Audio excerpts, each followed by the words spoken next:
semuanya, selamat datang kembali di channel YouTube Halo Belajar. Nah, pada video pembahasan kali ini kita sama-sama akan membahas kunci jawaban untuk kelas 5 nih adik-adik, yaitu tema 9, benda-benda di sekitar kita, subtema 3, manusia dan benda di lingkungannya, pembelajaran 1, halaman 121, 124 dan 126 tentunya. Yuk kita simak video pembahasannya bersama-sama. Adik-adik, pada pembelajaran 2 ini kita melihat Edo yang sedang menyantap makanan. Nah, Rabu pagi Edo bersiap-siap berangkat ke sekolah. Edo memakai baju batik yang merupakan seragam identitas sekolahnya. Sebelum berangkat, Edo tidak lupa menyantap sarapan pagi dan minum segelas susu yang telah disiapkan oleh ibunya.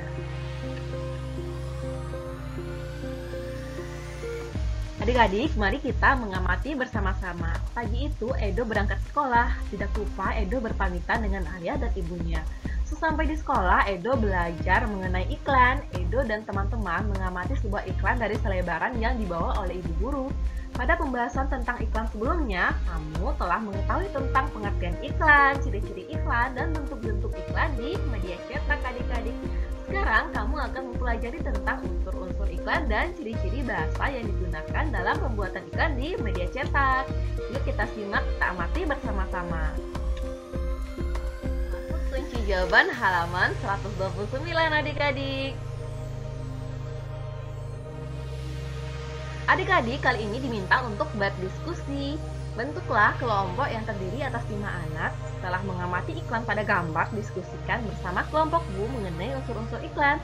Tuliskan pada kolom berikut. Nah, ini nih gambar iklannya adik-adik. Payung lukis kerajinan khas Tasikmalaya, Jawa Barat. Baik, inilah jawabannya adik-adik. Nah, unsur iklan yang ada yaitu yang pertama, nama produknya adalah payung lukis. Yang kedua, gambarnya menarik. Yang ketiga, ada kalimat iklan yaitu kerajinan khas Tasikmalaya, Jawa Barat. Lalu iklan tadi juga memiliki keunggulan produk yaitu produksi dalam negeri serta alamat pengiklanan yaitu Tasikmalaya, Jawa Barat. Itu ya unsur-unsur yang terdapat dalam iklan yang ditampilkan sebelumnya adik-adik. Adik-adik, agar dapat menarik perhatian khalayak, iklan dalam media cetak memiliki ciri-ciri bahasa, yaitu yang pertama, harus singkat, padat, dan jelas. Lalu selanjutnya yang kedua, menggunakan bahasa yang memikat dan memiliki daya sugesti atau mengajak. Yang ketiga, menggunakan kata konotasi positif atau yang baik ya. Yang keempat, isinya berisi objektif, jujur, singkat, jelas, dan menarik. Begitu adik-adik. Kita masuk kunci jawaban halaman 130.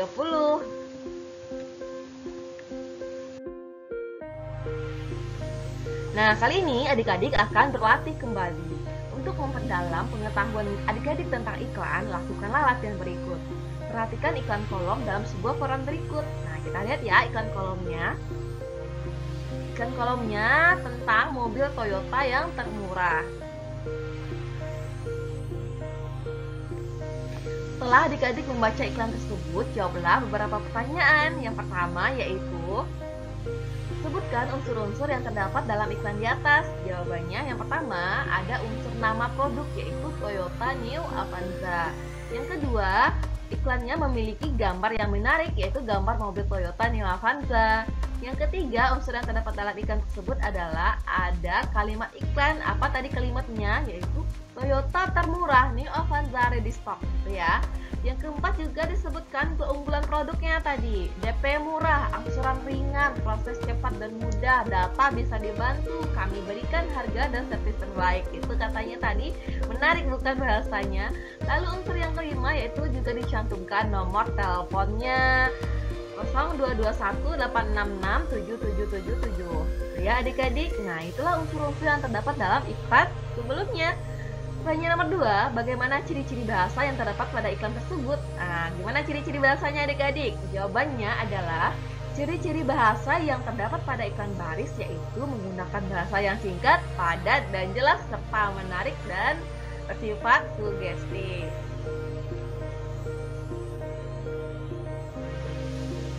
Nah, Pertanyaan nomor 3, buatlah gambar atau visual tentang kesimpulan isi teks paparan iklan di atas. Ini gambarnya. Toyota Neo Avanza, cash dan kredit bisa, DP murah, angsuran ringan, proses cepat dan mudah, harga dan servis terbaik, data bisa dibantu, gratis hadiah tanpa diundi, ready stock dan bisa tukar tambah. Kira-kira seperti inilah tampilan visual tentang kesimpulan isi iklannya ya. Jadi setelah mempelajari dan mengetahui hal-hal yang berkaitan dengan iklan, Edo dan teman-teman beristirahat adik-adik. Edo dan Dayu pergi ke kantin sekolah. Mereka membeli segelas es teh manis. Edo memperhatikan saat ibu kantin membuat teh manis. Teh manis dibuat dengan campuran gula pasir dan air teh, kemudian diaduk rata. Setelah ibu kantin selesai membuat teh manis, diserahkannya teh manis tersebut kepada Edo dan Dayu. Setelah membayarnya, mereka segera menikmati teh manis sambil duduk di kantin sekolah. Adik-adik tentu masih ingat tentang pengelompokan zat, yaitu menjadi zat tunggal dan zat campuran. Masih ingat kan? Nah, kali ini adik-adik dapat mempelajari tentang zat campuran dengan lebih terperinci. Simak penjelasan yang ada di video ini ya, atau yang ada di buku adik-adik juga bisa dibaca dengan saksama.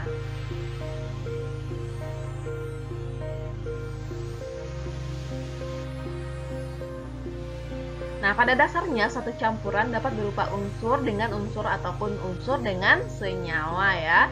Jadi ada dua macam campuran, yaitu campuran homogen dan campuran heterogen. Sudah dibahas sebelumnya. Masih ingat tidak? Kita masuk kunci jawaban halaman 131 adik-adik. Adik-adik, kita kembali berlatih ya. Semangat! Nah, nomor 1, pertanyaannya adalah coba amati segelas air gula. Gula tercampur sempurna dengan air sehingga campuran antara gula dengan air tampak jernih, benar kan? Berarti dalam hal ini gula tercampur rata dengan air. Termasuk campuran apakah peristiwa ini? Berikan penjelasannya. Ayo adik-adik, ini campuran apa namanya? Kalau suatu benda itu tercampur secara sempurna, dinamakan campuran apa? Gula tercampur rata dengan air, campuran antara gula dengan air termasuk campuran homogen atau sejenis. Campuran homogen juga disebut dengan larutan. Jadi dalam larutan gula tersebut terdapat dua penyusun larutan, yaitu air sebagai pelarut dan gula sebagai zat terlarut. Itu ya adik-adik. Nah, nomor 2, cobalah amati segelas air yang di dalamnya terdapat pasir. Adik-adik amati ya, ada segelas air lalu dimasukkan pasir ke dalamnya. Apakah pasir dapat larut dengan sempurna sehingga larutan terlihat jernih? Tentu tidak, bukan. Termasuk campuran apakah peristiwa ini? Tadi itu dinamakan dengan campuran homogen. Nah, kalau ini gimana adik-adik? Campuran apakah namanya? Selain homogen ada campuran heterogen ya. Kalau campuran heterogen itu campurannya tidak sejenis atau tidak larut di dalam air. Pasir tidak dapat larut dengan sempurna dalam air. Campuran heterogen adalah campuran yang zat-zat penyusunnya bercampur secara tidak merata, dan campuran ini tiap-tiap bagiannya tidak sama susunannya. Jadi apabila dicampurkan antara zat satu dengan zat yang lain, zatnya masih terlihat ya. Airnya terlihat dan pasirnya terlihat, tidak tercampur secara sempurna atau merata. Begitu ya perbedaannya adik-adik. Kita bahas kunci jawaban halaman 131 sampai 132. Nah, kali ini adik-adik akan melakukan sebuah percobaan. Sekarang adik-adik telah memahami tentang campuran dan mengetahui contoh-contoh campuran. Cobalah untuk bereksperimen dengan membuat campuran seperti pada kegiatan berikut. Ayo kita bereksperimen yuk. Buatlah kelompok dengan anggota 5 orang, kemudian lakukan percobaan berikut ini. Percobaan ini untuk menentukan jenis campuran beberapa benda. Berikut adalah hal-hal yang harus diperhatikan dalam melakukan percobaan adik-adik. Pertama, ada alat dan bahan, lalu ada langkah percobaan. Lalu yang ketiga, buatlah kesimpulan dari percobaan yang adik-adik lakukan dengan menentukan jenis campuran. Yang keempat, buatlah laporan hasil percobaan kalian. Nah, ayo kita membuat percobaan dan membuat laporan hasil percobaannya ya. Kira-kira seperti inilah laporan hasil percobaannya. Yuk kita simak. Laporan kegiatan percobaan campuran homogen dan heterogen tujuannya untuk menentukan jenis campuran beberapa benda. Alat dan bahan yang diperlukan adalah 4 buah gelas, 4 buah sendok, susu bubuk, minyak goreng, air, pasir, tanah, dan garam. Kita lihat langkah-langkah yang diperlukan seperti apa ya. Yang pertama, kegiatan yang pertama kita lakukan yaitu menyiapkan 4 buah gelas beserta 4 buah sendok. Jadi ada 4 buah gelas diletakkan ya di sebuah nampan dan juga ada 4 buah sendok di dalamnya. Gelas 1 diisi dengan air dan minyak, kemudian diaduk menggunakan sendok adik-adik. Nah, untuk gelas 2 diisi dengan tanah dan pasir, lalu diaduk juga menggunakan sendok. Gelas ketiga diisi dengan air dan garam, lalu diaduk kembali dengan sendok. Gelas keempat diisi dengan air dan susu bubuk, nah diaduk ya dengan sendok yang ada. Selanjutnya yang keenam, kegiatannya adalah mengamati keempat campuran tersebut, kemudian ditentukan campuran dalam masing-masing gelas, termasuk campuran heterogen atau homogenkah dia. Yang ketujuh, mencatat hasil pengamatan ke dalam tabel. Nah, jadi tadi ada berapa buah data pengamatan kita? Ada 4 ya. Pertama, gelas 1 yaitu air dan minyak, hasilnya tidak tercampur rata atau campuran heterogen. Yang kedua ada gelas 2 yaitu tanah dan pasir, hasilnya tidak tercampur rata atau campuran heterogen. Gelas ketiga ada air dan garam tercampur rata, dinamakan dengan campuran homogen adik-adik. Untuk gelas keempat yaitu ada air dan susu bubuk. Nah, ketika dicampurkan tercampur merata ya adik-adik, dinamakan dengan campuran homogen. Kesimpulannya, terdapat 2 jenis campuran dalam percobaan yang telah dilakukan, yaitu campuran heterogen yang terdiri atas campuran air dan minyak, serta campuran tanah dan pasir. Sedangkan campuran homogen yaitu campuran air dan garam, air dan susu bubuk. Itu ya adik-adik. Selanjutnya, mari kita membaca adik-adik. Nah, Edo dan Dayu sedang asik mengobrol di kantin sambil minum teh manis. Tiba-tiba terdengar bel berbunyi. Edo dan Dayu segera menuju ke kelas untuk mengikuti pembelajaran berikutnya. Pak Guru menunjukkan baju batik yang dikenakannya pada peserta didik. Pak Guru juga meminta peserta didik mengamati baju seragam batik yang sedang dikenakannya. Batik merupakan salah satu hasil karya seni rupa daerah. Apakah yang dimaksud dengan seni rupa daerah? Nah, ini dia ya, seni rupa daerah adalah cabang seni rupa. Seni rupa daerah memiliki satu ciri khas dari latar belakang sejarah suatu wilayah, gitu ya adik-adik. Contohnya yaitu ukiran kayu, keramik, dan patung. Jadi seni rupa daerah ini sama dengan seni tradisional. Nah, karya seni daerah bercorak tradisional biasanya menggunakan motif yang bersifat turun-temurun atau selalu sama dengan sebelumnya. Ada yang bermotif itu ikan, gelombang laut, karang, dan kapal gitu ya. Ada juga yang bermotif buah-buahan, pepohonan, bunga-bunga, dan hewan. Kita masuk kunci jawaban halaman 133. Nah, kali ini adik-adik diminta untuk berlatih. Di daerah mana kamu tinggal? Apa karya seni rupa yang ada di daerahmu? Jelaskan karya seni rupa tradisional yang ada di daerahmu. Uraikan dalam kolom berikut. Nah, jawabannya adalah karya seni tradisional yang ada di daerahku adalah batik Pekalongan. Pekalongan merupakan salah satu daerah yang terkenal sebagai pusat penghasil batik. Terdapat berbagai motif batik yang dihasilkan di daerah ini. Ciri khas motif batik Pekalongan didominasi dengan tumbuh-tumbuhan dan hewan. Warna batik Pekalongan ini juga beragam, kebanyakan diantaranya berwarna cerah dan mencolok. Secara umum, karya seni rupa daerah memiliki ciri-ciri. Pertama, tentunya bersifat kedaerahan, lalu dipengaruhi oleh budaya dan latar belakang sejarah suatu wilayah. Yang ketiga, corak dan motifnya dipengaruhi oleh kondisi fisik atau geografi suatu daerah, gitu ya adik-adik. Fungsi karya seni rupa daerah dibedakan menjadi fungsi individual dan fungsi sosial. Fungsi individual sebagai media untuk mengekspresikan jiwa, emosi, dan mencerminkan segala sesuatu baik suka, duka, dan marah. Itu adik-adik. Kalau fungsi sosialnya untuk media pendidikan, media hiburan, komunikasi, dan keagamaan. Nah, berdasarkan jenisnya, seni rupa daerah terbagi lagi menjadi dua, yaitu seni rupa murni dan seni rupa terapan. Yang seni rupa murni itu contohnya lukisan dan patung, sedangkan seni rupa terapan contohnya batik, ukiran kayu, gerabah, dan lain-lain. Kita masuk kunci jawaban halaman 134-135.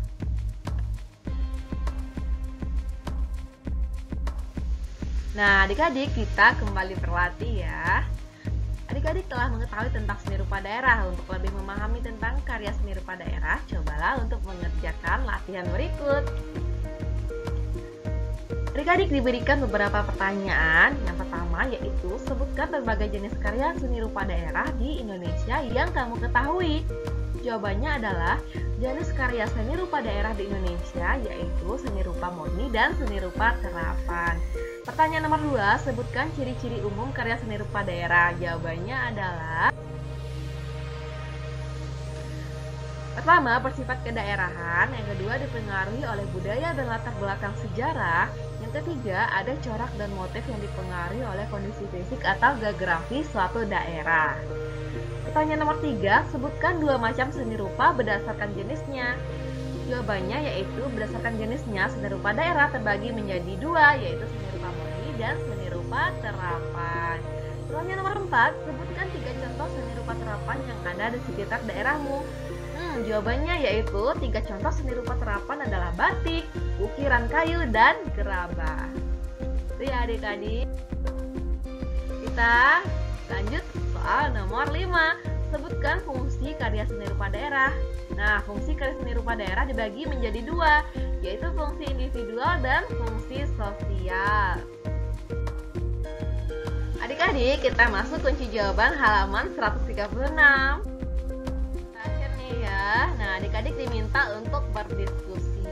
Karya seni rupa daerah di Indonesia sangat beragam. Oleh karena itu, adik-adik diminta untuk mendiskusikan bersama teman-teman kelompok mengenai apa saja yang harus dilakukan dengan banyaknya keragaman seni rupa daerah di Indonesia. Mengapa demikian? Nah, tuliskan hasil diskusinya pada kolom berikut. Kita lihat ya. Nah, adik-adik, inilah pembahasannya. Laporan hasil diskusi. Kita harus menghormati keanekaragaman karya seni tersebut dengan jalan menunjukkan sikap. Pertama, ikut memelihara, melestarikan, dan mengembangkan keanekaragaman karya seni. Yang kedua, tidak menganggap karya seni daerah sendiri yang paling baik. Yang ketiga, tidak meremehkan karya seni daerah lain. Yang keempat, mempelajari berbagai karya seni tradisional. Yang kelima, menonton dan menikmati hasil karya seni daerah lain. Gitu ya adik-adik. Itulah bentuk pembahasannya. Nah, adik-adik, setelah selesai melaksanakan pembelajaran, hal yang terakhir kita lakukan adalah merenungkan kembali pembelajaran yang telah kita lakukan. Apa saja yang sudah kamu pelajari pada hari ini? Apa manfaat pembelajaran hari ini untuk kamu? Coba tuliskan hasil renunganmu pada kolom berikut. Ini ya contoh hasil renungannya adik-adik. Hari ini saya telah belajar tentang sikap, yaitu percaya diri, bekerja sama, dan bertanggung jawab. Untuk pengetahuan, saya telah belajar tentang iklan media cetak, zat campuran homogen dan heterogen, serta seni rupa daerah. Sedangkan untuk keterampilan, saya belajar tentang mengidentifikasikan dan mengkomunikasikan. Manfaat pembelajaran yang saya dapatkan hari ini adalah mengetahui iklan media cetak, zat campuran homogen dan heterogen, serta seni rupa daerah. Gitu ya. Baiklah adik-adik, demikian video pembahasan kita untuk pembelajaran 2. Kita jumpa lagi pada video selanjutnya. Jangan lupa komen, like, dan share video ini ya, serta subscribe channel ini, oke? Sampai jumpa adik-adik, semangat belajar!